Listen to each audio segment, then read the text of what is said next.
তো স্যাৰ মই যেতিয়াৰ পৰা আপোনাক লগ পাইছো তেতিয়াৰ পৰা আপোনাৰ মুখৰ পৰা এটাই কথা শুনিছো কি কথা এইটো হৈছে কি ফিজিক্স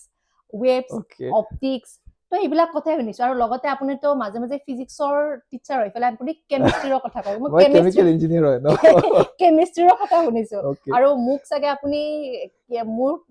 আপুনি এইখিনি শুনিছে যে ডিএনএ আৰএনএ তো মোক পিছত ষ্টুডেন্টে সেইখিনি শুনিব মোৰ পৰা ডিএনএ আৰএনএ মেম আহিছে তো ডিএনএ আৰএনএ ৰ কথাই কব কিন্তু আজি স্যাৰ মই ইয়াতে আজি আপোনাৰ লগত এই কাৰণে বহিছো আজি আমি না আপুনি ফিজিক্সৰ কথা কব না মই বায়ৰ কথা কম তো আজি অকমান আমি বেলেগ কথা পাতিম কি বেলেগ কথা তেনেকৈ বেলেগ কথা বুলি কব গলে যে আমাৰ মিন্স আমাৰ এটো জেনাৰেশনৰ আমাৰ ষ্টুডেন্ট খিনিয়ে জাস্ট এনেকুৱা ধৰণৰ এটা মানে মিথ এটা লৈ থাকে যে কিহতে যে কি যে প্ৰেম কৰিলে পেট ফুৰিব পইচা নালাগে মৰম লাগে একদম চাৰিওফালে মৰম বিলাই ফেলে এই কাৰণে গানটো ওলাল জানো মৰম কি এনেকুৱা মৰম লাগে এটা স্যাৰ আপুনি কওকচোন মৰমেৰে পেট ভৰিবনে কেনেকৈ ভৰিব চোৱা চাওক মানে মৰম ঠিক আছে বস্তুটো মানে ইম্পৰ্টেন্ট হয় বাৰু starting itu just for 1 month or 2 months তাৰ পিছত কি কৰিব only 1 month or 2 months তাৰ পিছত কি কৰিব খানা চানা তো খাব লাগিব ন জিআই থাকিব লাগিব ন এটোৰ কাৰণে কি ইম্পৰ্টেন্ট হেতু কাৰণে ইম্পৰ্টেন্ট মানি মানি কৰ পৰা আহিব তাৰ কাৰণে লাগিব আমাক এটা job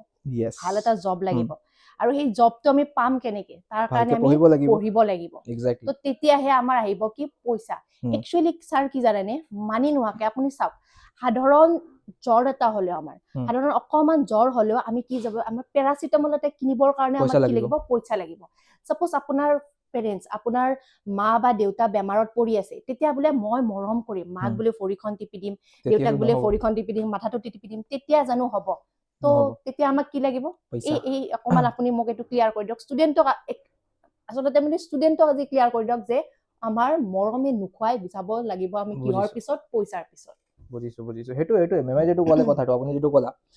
at the end of the day money matters মানে বস্তুটো তেনেকুৱা আমি মানে কট্টাৰপন্থী হিচাপে কোৱা নাই মানে মৰমো ইম্পৰ্টেন্ট হয় ইকুৱেলি তেনেকুৱা মানিটো ইম্পৰ্টেন্ট হয় but the main thing is that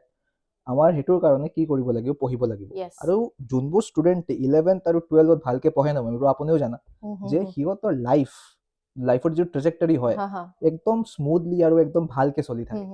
so 11 আৰু 12 ৰ পঢ়াটো বহুত বেছি ইম্পৰ্টেন্ট ভালকে পঢ়াটো হয় না নহয় হয় এই 11 12ত ভালকে পঢ়িব লাগে ইয়াৰ পৰা মোৰ এটা কথা মনত পৰিলে মেট্ৰিকৰ যিখিনি আপোনাৰ ভাল যে মাৰ্কশিট কোন হেখন কি কৰিছে এজ প্ৰুফ বুৰটো এজ প্ৰুফৰ কাৰণে মোৰ যি ভৰাইছিলো ভিতৰত মাত্ৰ কেতিয়াবা এডমিটখন ইউজ হয় বা হেৰি কাৰণে ডেট অফ বাৰ্থ এজ প্ৰুফৰ কাৰণে বাস এজ প্ৰুফৰ কাৰণে আমাক কি লাগে এডমিটখন লাগে আদাৰৱাইজ মেট্ৰিকৰ যে সুন্দৰ মাৰ্কস কিনি কিবা মেটাৰ কৰিছে না আপোনাৰ লাইফত একো নাই কৰা জাস্ট ফাইলত জি ঘুমাইছো এতিয়া ঘুমাই আছে মোৰ কিন্তু মাৰ্কস কিহে কাপোৰৰ কাম দিছে ক ক্লাছ 11 আৰু 12 আৰু মই আপোনাক এটা কথা কৈ আছো মই ইঞ্জিনিয়াৰিং কৰিলো মই এতিয়ালৈকে মোৰ ডিগ্ৰী আনা নাই কলেজৰ পৰা ভাবা সো মই হসাকে মই এতিয়ালৈকে মোৰ ডিগ্ৰী আনা নাই কলেজৰ পৰা আই ডোন্ট হেভ ডিগ্ৰী মানে I passed with my BTech but degree to নাই so it doesn't matter so কথাটো এটো হল মই 11 12 ভালকে পঢ়িছো so হেতুৰ কাৰণে চলি আছে মানে যেনেকৈ চলি আছে হেতু কাৰণে আপুনি ইঞ্জিনিয়াৰিং লাইনটো যাব পাৰিলে তাৰ কাৰণে তো আপুনি হেতু ৰাস্তা পালে আপুনি যেটো এইচএস ফাৰ্স্ট ইয়াৰ আৰু সেকেন্ড ইয়াৰটো ভালকে ক্লিয়াৰ কৰিছে কনসেপ্ট বিলাক লৈ পেলাই যেটো আপুনি তালকে কনসেপ্ট খিনি থাকাৰ কাৰণে তো আপুনি খিনিলৈকে যাব পাৰিছে হেতু ইম্পৰ্টেন্ট মানে ক্লাছ 11 আৰু 12 যে কনসেপ্ট খিনি কনসেপ্ট ক্লিয়াৰিটিত বহুত মানে গুৰুত্ব দিব লাগে সবতে কাম দিব স্যাৰ কেৱল এটোৱে নহয় যে আমি ষ্টুডেন্ট খিনি নিড সিই পঢ়িব নিটৰ কাৰণে যাব বা ডিগ্ৰী কৰিব এটো না আজিকালি তো কিমান প্ৰ্যাকটিক্যাল আছে এম্পল এমাউন্ট অফ অপচনস ভাল লাগে আমি গম নাপালো স্যাৰ মোৰ মন আছিল এগ্ৰিকালচাৰ ডিপাৰ্টমেন্টত গৈ পেলাই বহুত মন আছিল এগ্ৰিকালচাৰত যাব তাৰ পিছত যেতিয়া মই ডিগ্ৰী ফালে গলো বিএসসি কৰিলো এমএসসি কৰিলো তাৰ পিছত বহুত দেৰিকে গম পালো যে এগ্ৰিকালচাৰ ডিপাৰ্টমেন্ট এগ্ৰিকালচাৰ ইউনিভাৰ্সিটিত গৈ এনেকা কৰিলে আমি